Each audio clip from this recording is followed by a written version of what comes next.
Ang pangalawang sasalang sa ating Hugot Line Challenge, walang iba kundi ang Klazumi na si Clark at si Kazumi. Okay, ready na ba kayo guys?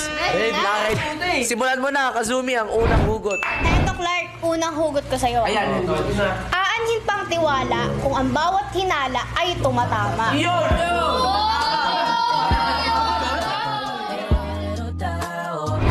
Para sa'yo. Oy, ako? Minahal mo? Uy, sinabi mo lang pero hindi mo pinaramdam.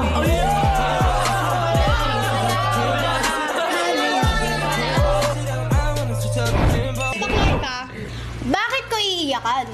Kung pwede ko namang palitan.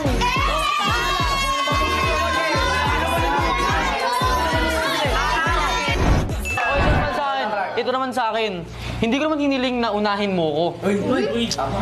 Ayoko lang na maramdaman ko na parang wala lang ako sa'yo.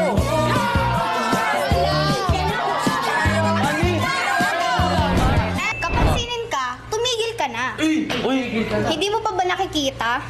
Busy siya sa iba tapos iniistorbo mo pa.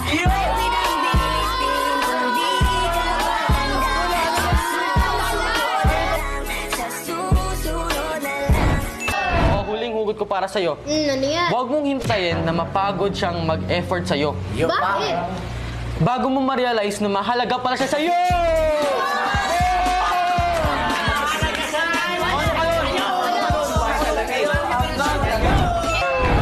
Grabe talaga magbatuhan ng mga Hugot Line ng Klazumi. Grabe kayo,